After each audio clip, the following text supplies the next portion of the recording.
Bom, estamos retomando segunda parte então da aula sobre núcleo interfásico, tá? No vídeo passado nós terminamos então com a parte da organização do envelope nuclear e do transporte através do envelope, tá? Agora então nós vamos falar sobre a organização interna do núcleo, né? Já vimos então que tem um envelope e dentro desse envelope o que que tem? Então são três componentes principais que estão representados aqui nesse slide e que nós vamos conversar sobre eles, tá? Cromatina, o nucleolo, que a gente vai retomar, a gente já conversou em um momento quando a gente falou dos ribossomos, e o que a gente chama de nucleoplasma ou matriz nuclear, né, que corresponde a esse conjunto de macromoléculas, partículas que estão dentro do núcleo, enzimas e etc. Tá? Bom, o que é a cromatina? Se a gente for olhar, a cromatina corresponde ao DNA, é o material genético, o DNA e mais proteínas que vão estar associadas a esse DNA. Tá? Então a cromatina ela vai estar dispersa dentro do núcleo, né? Tá numa forma, vamos dizer assim, mais um arranjo mais frouxo, né? Do que durante a divisão celular, quando aí a gente tem a formação visual, né? A gente consegue enxergar os cromossomos, né? Em função da condensação maior dessa cromatina. Tá? Então são cromossomos, como está explicando aqui, são os cromossomos distendidos. Né? Então o núcleo que está em intérfase, ele apresenta então os cromossomos distendidos e a gente chama então esse conjunto de DNA mais proteínas de cromatina. Tá? Aqui está a representação. Então, nós estamos vendo aqui da forma mais simples para a forma à medida que ela vai se complexando. Então, se a gente olhar o DNA, a gente vai ver que então aqui a gente tem uma dupla hélice, né? Então, formada por nucleotídeos, né? Cada um desses nucleotídeos vai ser formado por uma base nitrogenada, né? Uma desoxirribose e um grupo fosfato. E eles vão se pareando. Né? Então, a gente tem pareamentos que vão se dar entre as bases que são chamadas de púricas com as bases que são chamadas de pirimídicas. Né? Então, a gente vai ter o pareamento ATCG. E ele vai se dar ao redor dessas, ao redor não, na extensão dessa dupla fita. Tá? Mas, claro, a célula ela é econômica, né? E dentro do núcleo, quanto mais compactado estiver esse DNA, melhor para a célula. Tá? Então, à medida que essas fitas vão se enrolando, né, isso já vai diminuindo o volume dessa dupla fita. Tá? E para aumentar o grau de compactação ainda, vão se formar aqui um núcleo com quatro proteínas, né, que depois a gente vai falar especificamente sobre elas, que no geral são chamadas de histonas. Tá? Então essas quatro proteínas vão formar um núcleo que ao redor desse núcleo de quatro proteínas, a gente vai ter duas voltas dessa dupla fita de DNA. Tá? Então, isso vai formar uma unidade estrutural da cromatina, né, que a gente vai chamar de nucleossomo. Então, o nucleossomo ele é composto pela dupla fita de DNA, que a gente já falou, é formado por nucleotídeos, né? Cada nucleotídeo, então, vai ter uma desoxirribose, um açúcar, um grupo fosfato, né, e uma base nitrogenada.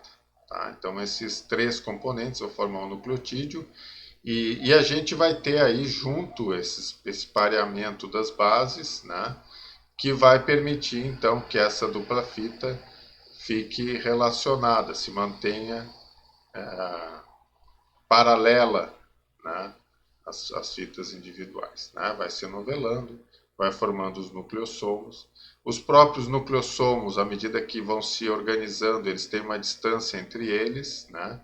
E aí eles vão também se enrolando mais ainda, né? Então a cromatina é esse enrolamento dos próprios nucleossomos, né? Então a gente tem aqui a formação dessa cromatina, que a gente já chama de cromatina, e antes da célula dividir essa cromatina, né? Então a primeira fase da mitose e da meiose também, então na prófase, né? A gente vai ter uma condensação, ou seja, essa cromatina vai ficar ultra condensada e ela vai formar então visualmente, a gente vai enxergar os cromossomos. Tá? Então, a cromatina normalmente forma os cromossomos, mas eles estão distendidos no núcleo, a gente não consegue enxergar, individualizar eles. Né? E durante a divisão, então, processo de divisão nuclear, eles vão ser visualizáveis porque eles vão estar na sua forma mais condensada, né? Justamente para que durante a metáfase possa o fuso mitótico, né? Separar metade desse material genético para cada uma das células filhas. Né? Então, o material genético primeiro é duplicado na intérfase, né? Depois a gente vai ver na aula que vem de ciclo celular, que existe a duplicação, a replicação do DNA, e aí depois isso que está duplicado é dividido para as células filhas. Tá? Então é importante destacar a cromatina, a gente vai usar esse termo muito, nesse semestre agora a gente está vendo, mas no semestre que vem, na parte de histologia, né, a gente vai falar muito de cromatina, né? Então é importante ter a ideia exata do que representa esse termo. Tá? Aqui em maior aumento, né, ou numa expressão mais visual, né, desse nucleossomo, né, que eu falei, a gente tem aqui as 4 estonas, né, 2A, 2B, 3 e 4, tá? 2 moléculas de cada estona para cada uma, né, ou para o conjunto, né, um conjunto de 4 para cada uma das voltas de DNA. Né? Então, a fita de DNA ela vai fazer uma volta aqui nessas 4, depois vai fazer a outra volta embaixo, vai ter outro conjunto de 4 e vai sair. Aqui vai ter uma outra estona que é H1 e que vai então servir para manter esse conjunto aí aglomerado. Então, a gente tem aqui um nucleossomo, né? Uma partícula central de nucleossomo. Vejo que existe um intervalo aqui. Essa é uma proteína não histônica, né? Então existem outras proteínas que são associadas. Existe um intervalo de 200 pares de bases, né? Que ficam entre uma e outra. Tá? O tamanho aqui a gente está vendo, ó, a partícula central, ela mede ao redor de 10 nanômetros. Né? Então aqui a gente tem uma fibra que tem mais ou menos esse diâmetro, né, de 10 nanômetros, e à medida que ela se condensa, ela vai se enrolando os próprios nucleossomos, ó, a gente já tem então uma condensação maior, e agora uma fibra que tem ao redor então dos 30 nanômetros. Tá? Tudo isso para compactar o DNA. O DNA ficar o mais compacto possível e basicamente a gente tem que ter aí DNA que codifique para todas as proteínas que aquela célula precisa e não só as proteínas que aquela célula precisa, mas também todos os genes, né, do nosso organismo. Então, cada indivíduo, no DNA de cada célula, tem todo o material genético daquele indivíduo. Tá? E esse conceito é importante. Para determinadas células, algumas partes do DNA vão ser usadas, né, e outras não serão. Né? Então, se a gente pensar em duas células bem diferentes, né, vamos pensar numa célula da pele, da epiderme, uma célula epitelial, e uma célula, por exemplo, lá da retina, né, um neurônio da retina. Essas células elas têm funções, formatos, atividades completamente diferentes. Então, é natural que os genes, ou que a maior parte dos genes que são utilizados pelo neurônio, lá pela célula da retina, não sejam usados, né, pela célula epitelial. E o inverso também é verdadeiro. Então, mas o DNA de cada uma dessas células vai conter a totalidade dos genes, os que ela usa e todos daquele indivíduo, né, que caracterizam são então o seu conteúdo genético, né, que é o conjunto de genes então que está presente no DNA, tá? Bom, então aqui a gente vai ver outro conceito que é a, a disposição da cromatina dentro do núcleo. Então a gente está vendo aqui o núcleo, a gente vê o nucleolo e tem as outras áreas, algumas mais escuras, né, ou mais representam uma maior densidade, e outras de menor densidade, que estão representadas aqui em branco, tá? Então, o que significa isso, né? Significa que a cromatina ela não está toda ela com o mesmo arranjo. Tem áreas da cromatina que estão mais condensadas e outras áreas que estão com um arranjo mais frouxo. Tá? Mesmo as áreas condensadas da cromatina, elas não chegam à condensação dos cromossomos. Tá? O cromossomo é uma condensação muito maior. Tá? Então, essas áreas condensadas a gente vai chamar de heterocromatina, e as áreas da cromatina que tem um arranjo mais frouxo, a gente vai chamar de eucromatina. Tá? Então, a gente vai ver o aspecto nuclear, e conforme a coloração, nesse caso, normalmente é microscopia eletrônica. Ó, aqui a gente tem essa foto de microscopia eletrônica. Então, essas áreas mais eletrodensas, né, porque a microscopia eletrônica então, é por um feixe de elétrons, né, correspondem a áreas de heterocromatina.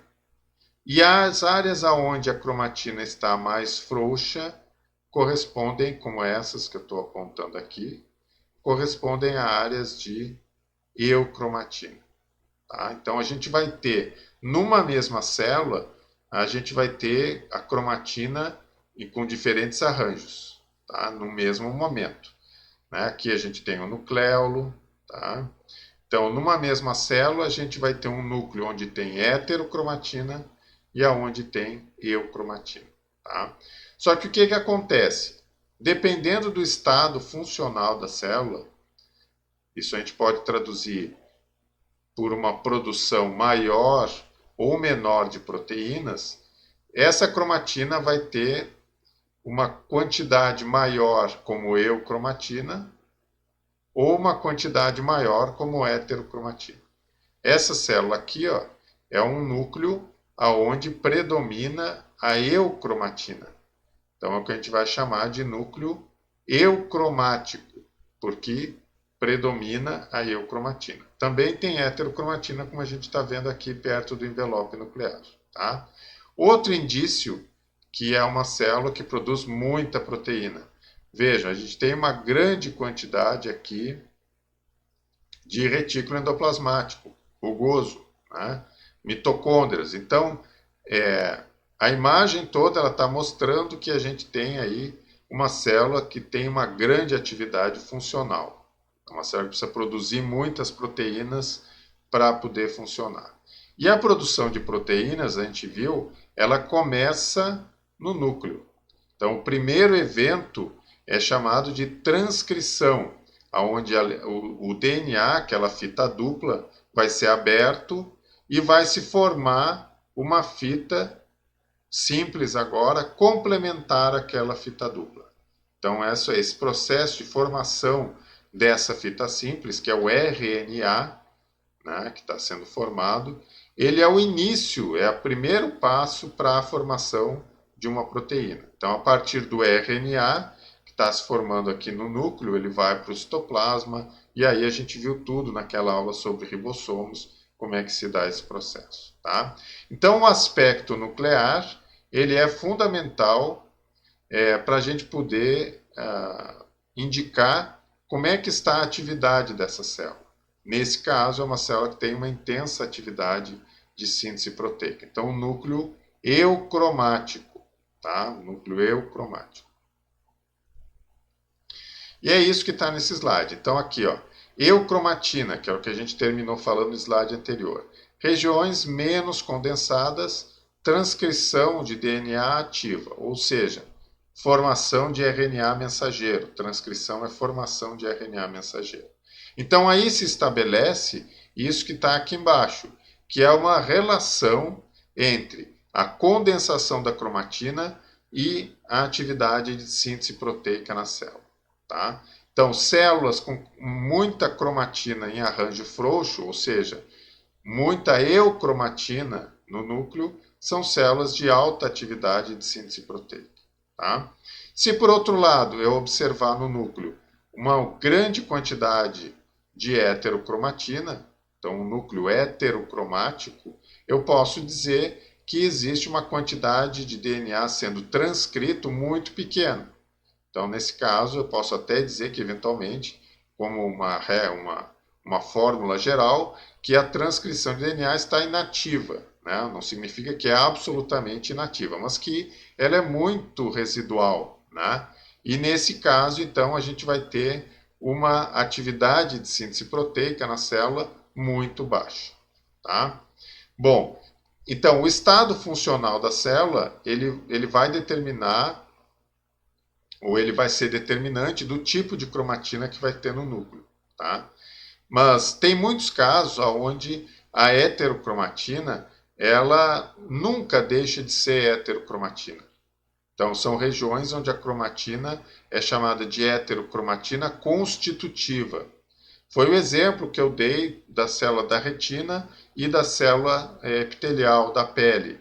Tem determinados genes que a célula, o neurônio lá da retina, nunca vai utilizar, porque ele é um neurônio. Esses genes, por exemplo, que a célula epitelial da pele utiliza. Tá? Então, essa cromatina lá no neurônio, ela nunca vai ter um arranjo frouxo. Ela vai sempre ter o arranjo condensado. Então, ela é uma heterocromatina constitutiva. Tá? Em compensação, tem determinadas áreas de cromatina que vão ser influenciáveis pela atividade funcional da célula. Então, se a célula precisa produzir determinada proteína, então aquela área que era heterocromatina, ela vai mudar o seu arranjo, e aí a gente chama essa heterocromatina de facultativa, porque ela tem essa capacidade de ficar num arranjo mais frouxo e então ser classificada como eucromatina. Tá? Então, existem regiões que permanecem sempre com a cromatina condensada, são regiões de heterocromatina constitutiva, e determinadas regiões onde a gente tem a cromatina, então, eventualmente condensada, na forma de heterocromatina facultativa, ou mesmo na forma como eucromatina, por uma atividade celular necessária. Tá? Aqui a gente tem a representação. Ó. Então, esse aqui é uma determinada área de um gene que codifica para uma proteína, aonde a gente tem heterocromatina, cromatina condensada. Veja, os nucleossomos, eles estão todos eles próximos uns dos outros, né? Então, isso faz com que fiquem uma área bem densa, né? Com bastante densidade, tá? Isso se dá por substâncias mediadores que vão reprimir a atividade de expressão do gene ou vão ativar. Se houver uma ativação, o que vai acontecer? Esses complexos aqui, ó, que estão aqui como mediadores, mesmo enzimas como a RNA polimerase, que vai fazer o RNA, eles precisam de um certo espaço entre as fitas do DNA, né, os nucleossomos, para poder funcionar. Então, eles não têm como funcionar com a cromatina condensada desse jeito. Tá? Então, esses ativadores, eles deixam a cromatina mais frouxa, eles abrem, né, distanciam mais os nucleossomos, e aí a gente tem, então, possibilidade desses complexos, desses conjuntos proteicos de ativação, de mediação e de transcrição, de poder se aproximar dos nucleossomos, abrir essa fita de DNA e fazer uma transcrição, né? Que tem enzimas que são específicas, né? Ou aqui tem uma RNA polimerase, ou enzimas que vão fazer a replicação do DNA também, né? Nesse momento também é preciso ter um arranjo mais frouxo, tá? Então, só para entender e ter essa imagem, aonde a gente consegue saber por que, que aqui o gene está desligado, por que, que não está sendo transcrito e aqui está sendo transcrito.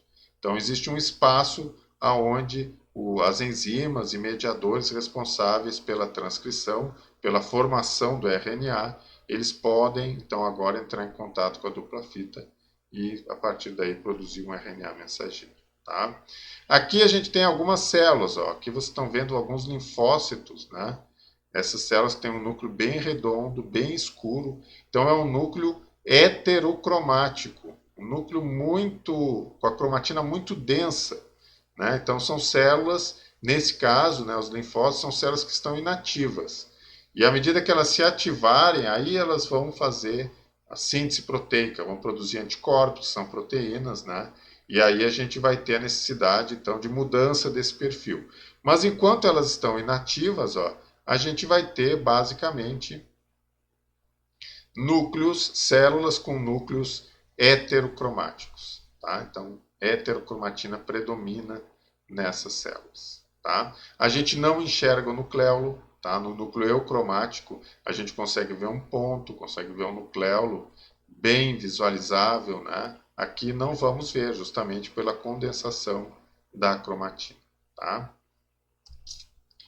Aqui a gente tem o oposto, ó, veja, isso aqui é uma imagem do cerebelo, da substância cinzenta, né, da parte externa do córtex, e tem um conjunto de células que formam a camada aqui intermediária. Então, a substância cinzenta é dividida em 3 camadas. Tem uma camada molecular, uma camada granulosa ou granular, e entre ela tem a camada das células de Purkinje, que são neurônios. Tá? Normalmente, neurônios são células que têm muita atividade de síntese proteica, porque eles precisam, então, produzir neurotransmissores. E é o caso aqui. Aqui a gente tem no maior aumento, ó, é uma célula que tem um corpo celular grande, né, uma célula que é fácil de visualizar na microscopia óptica, e dentro desse corpo celular a gente está vendo uma área, então, mais clara, que é o núcleo, então um núcleo eucromático, e dentro tem um ponto, né, bem escuro, que corresponde ao nucleo. Tá? Então a gente consegue ver aqui uma célula de Purkinje, um neurônio, né, que está presente no cerebelo, aonde a gente tem então um núcleo eucromático. Então são as duas classificações que a gente tem,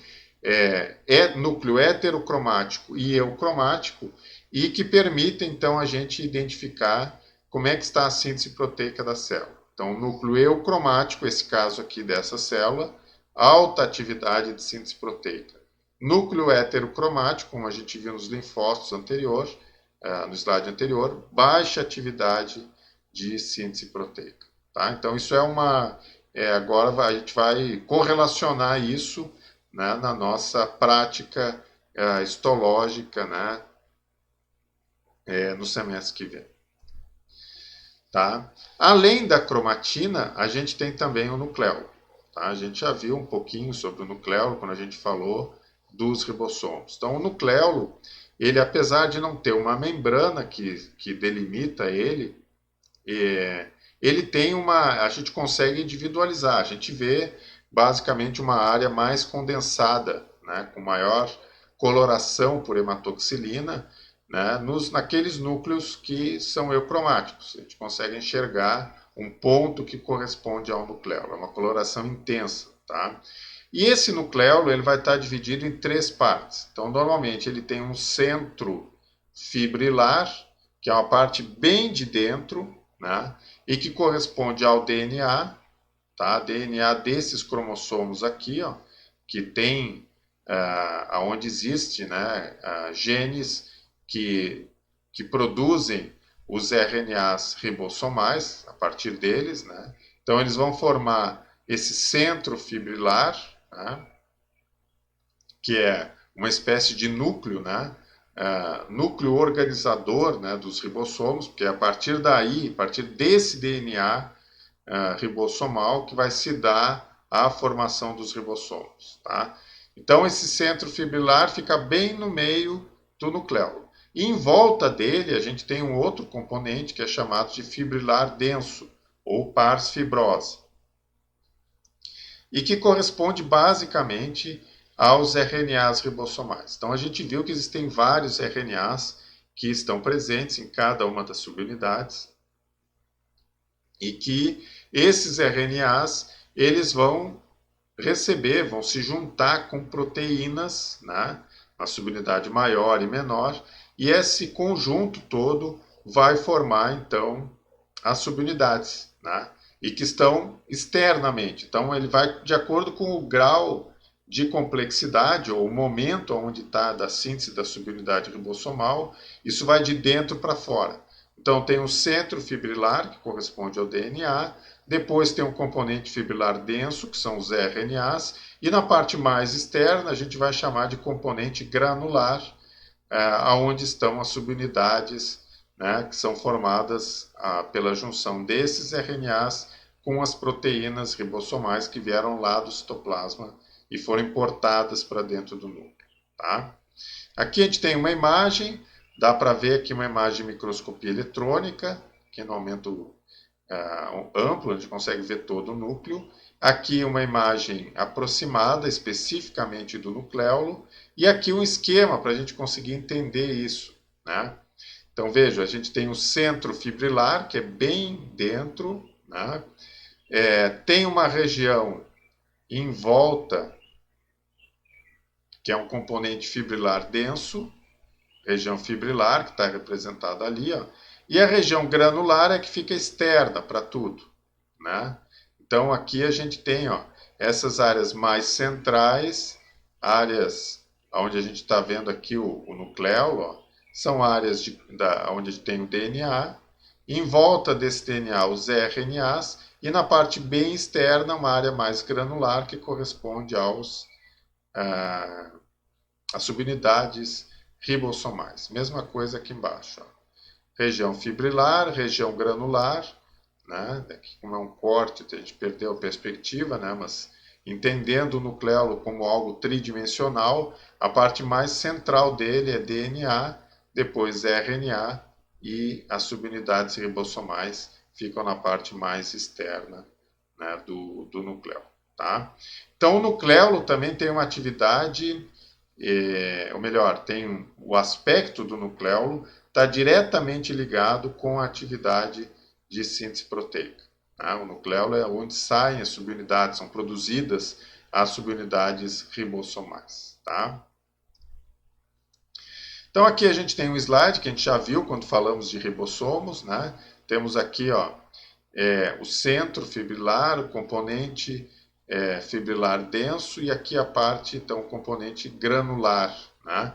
Então o DNA ribossomal, depois esses RNA ribossomal com as proteínas que foram importadas lá do citoplasma, e aqui formação então das subunidades. A subunidade maior e a subunidade menor. A subunidade menor é um RNA ribossomal, 18S, e ao redor de 30 e poucas, 33 proteínas. E esse aqui, a subunidade maior, tem 3 RNAs, né? E ao redor de 49, 50 proteínas ligadas a essa subunidade. Tá? Então, o nucleolo tem a ver com a síntese ribossomal, a síntese dos ribossomos, que são muito importantes para a síntese proteica. Tá? Então, a gente viu o aspecto nuclear, que é outro ponto que está relacionado com tudo isso. Então, o aspecto da cromatina, o nucleolo, tem uma correlação direta com a atividade de síntese proteica da célula. Tá? Bom, tanto a cromatina quanto o nucleolo, eles estão envoltos por algo que a gente vai chamar de nucleoplasma. Seria o princípio muito parecido com o citoplasma. Então a gente tem os compartimentos, né, organelas, tem uma série de substâncias que estão ali, e essa matriz toda que está no citoplasma é chamada então de citoplasma. No núcleo a gente vai chamar de nucleoplasma. O que corresponde a esse nucleoplasma? Então a gente tem aqui, ó, grânulos que são chamados de intercromatina. O que é isso? São basicamente enzimas, tá? Ribonucleoproteínas, ATPase, GTPase, enzimas que fazem a quebra né, dessas moléculas, né, de ATP e GTP. Outros grânulos que são chamados de pericromatina, ou seja, está revestindo, estaria na parte mais de fora, né, próximos da parte de fora da cromatina, que são RNAs de baixo peso molecular e também algumas peptidases. Tá? Tem ainda as ribonucleoproteínas, né, que ajudam, por exemplo, no splicing do RNA mensageiro. Então, o RNA mensageiro, logo que ele é produzido na transcrição, ele tem um tamanho grande e ele precisa perder partes. Né? Então, é aquilo que a gente viu dos exons e dos introns. Né? Normalmente, introns têm que ser removidos, né? E isso a gente chama, então, o termo em inglês é splicing, é esse processamento do RNA mensageiro para retirada de alguns segmentos. Tá? Então, além disso, de todos esses componentes, a gente tem outras proteínas, tem RNAs, né, grupos fosfato, né, DNA, tudo isso está organizando e formando o que a gente chama então de nucleoplasma. Tá?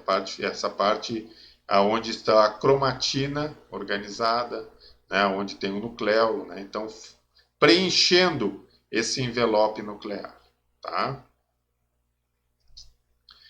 Terminamos aqui então. Até a próxima.